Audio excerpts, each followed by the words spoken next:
Hey guys, in this video I'm gonna share with you how I achieved this look and the product, the tools and technique that I use to create this beautiful straight look.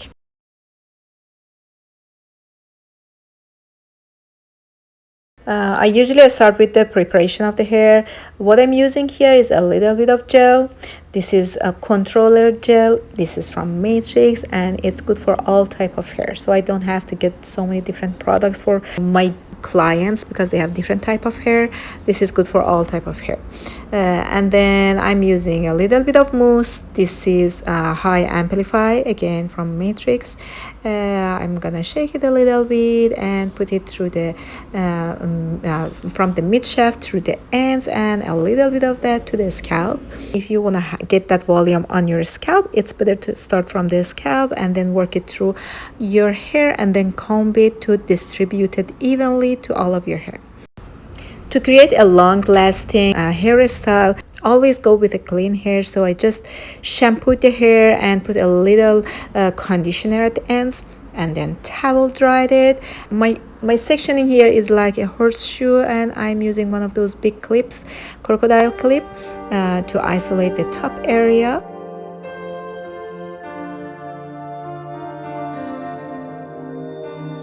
Two parts on the back and two on the sides.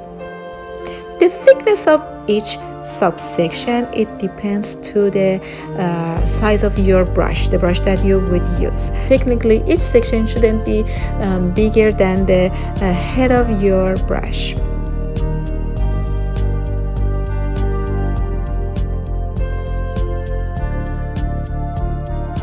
Here my section was a little too wide, so I took away a little bit more hair and now I start. Here I start from the nape and I'm gonna divide this subsection to two parts, and as you see, the thickness of this subsection is not bigger than the head of the brush. Otherwise it's gonna take more time to dry each section and this is not good for hair. This brush that I'm using is from Ion. It's a round bristle brush. The bristles are a combination of the boar hair and nylon. It's not that easy to work with that. I don't know, maybe it's me or I think the handle is too thick. And the material that they use to cover the handle, it makes it hard to move around, to move it in the hand when you want to roll the brush. It's a little hard, so I used it for some of the sections and did some of the styling with that, and then I had to change it. This type of brushes, the one with the bristle, with the boar hair bristle, they helps to polish the hair much better. It's gonna have a better grab on a curly hair, so you can create a smoother, shinier style with that.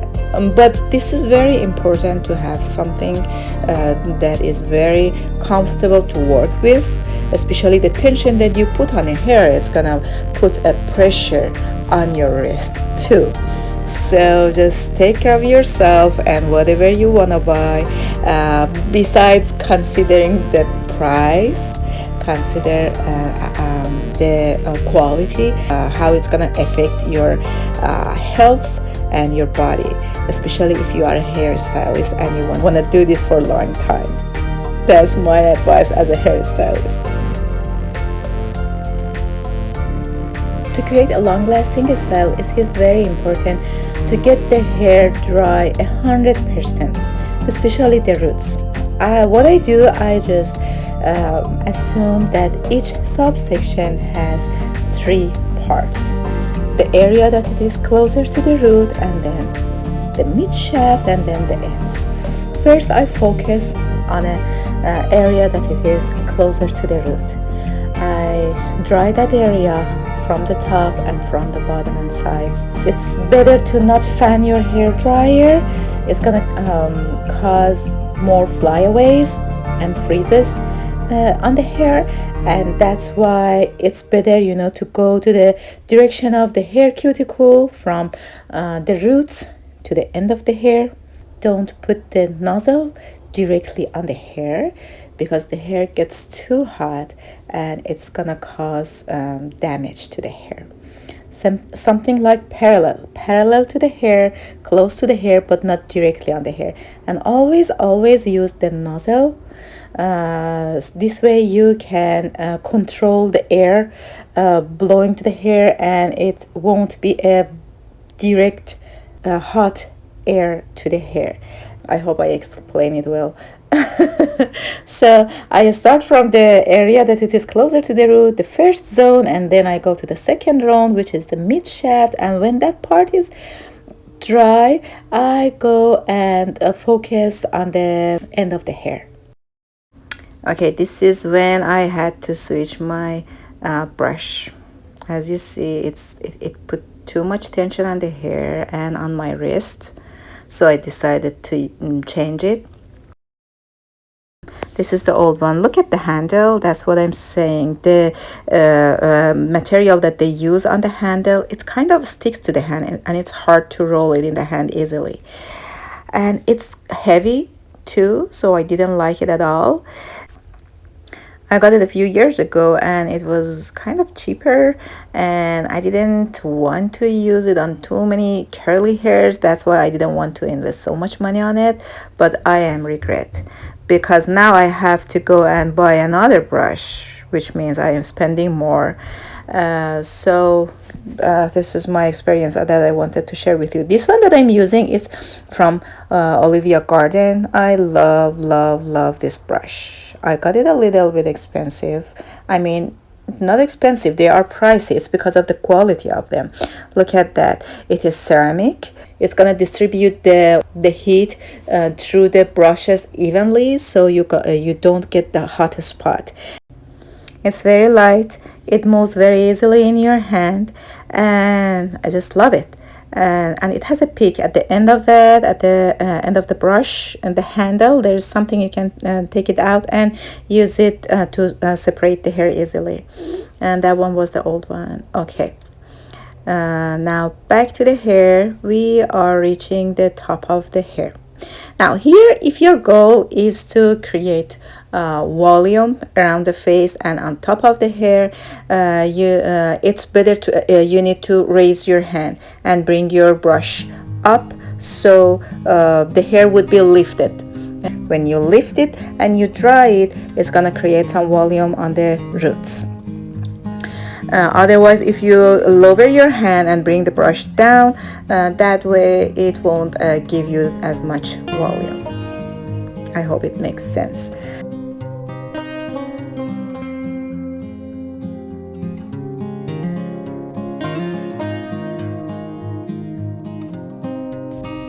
Okay, when I reach the top of the head, I usually stand in front of my client and I have them to just lower their head.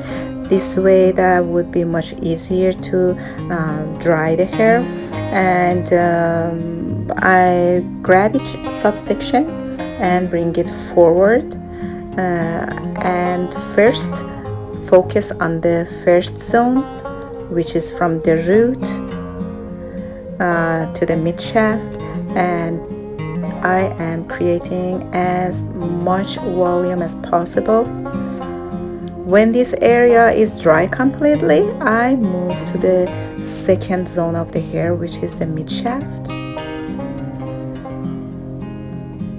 When the hair is wet, it's harder to roll the brush, but when it starts to get drying, you can feel that the brush can roll much easier and move when the hair is around it.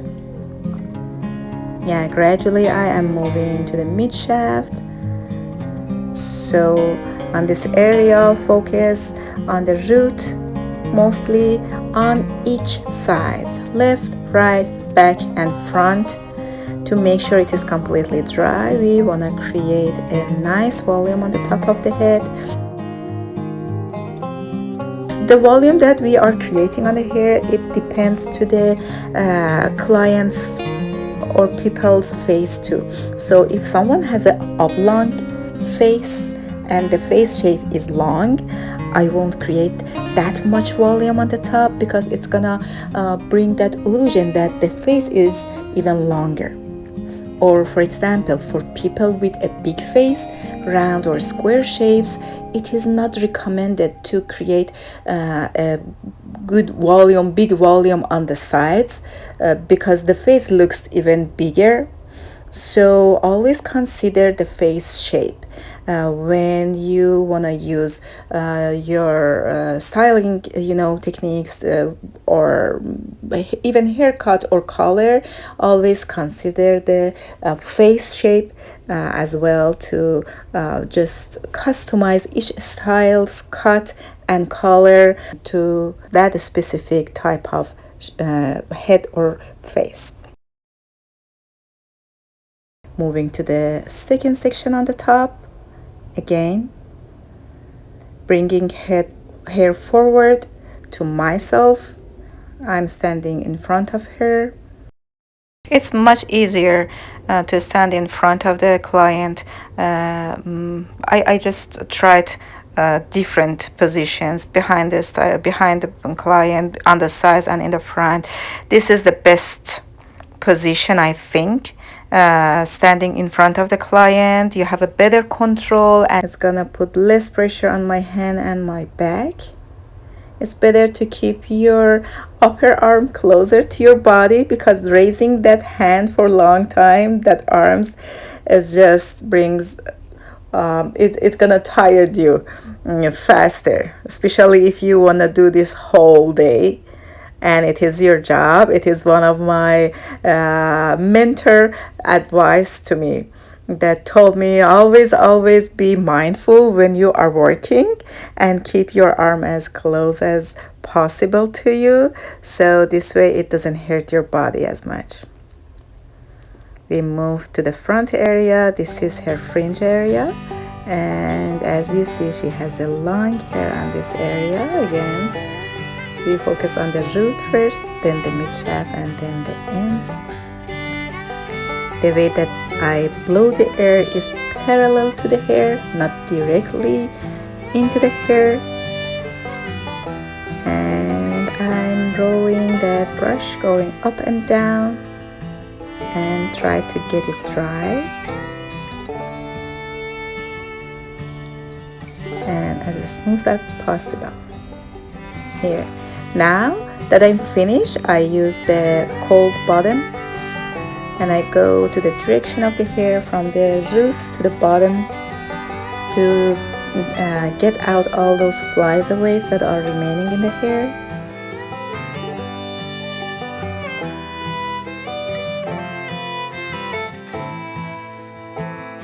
And this is the finishing touch on the sides.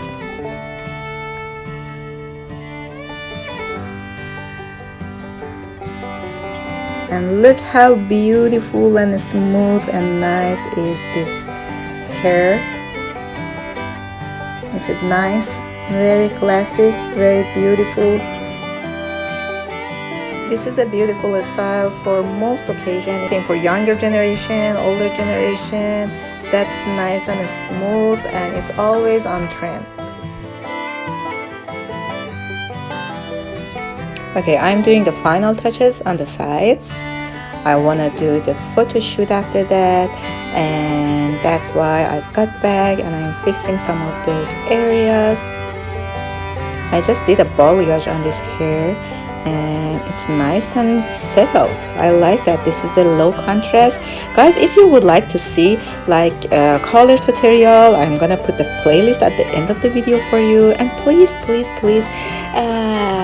let me know what type of video would you like to see, and just subscribe to my channel to get more hair tutorial. I would love to hear from you, and let me know from where you are watching these videos. Thank you. Okay, here I'm just using my brush, doing the final touches, and the hair is still warm. I let it cool after this. I'm taking all those remaining flyaways At this point, if you would like, you can add a little bit of light serum, rub it in between your hands, and you can apply it like to the ends or on a mid shaft. I don't put serum on the roots when I finish the style because the roots gets heavy and the style won't last as much. And look at the finished product. I love that. Thank you for watching. I hope you enjoyed this video.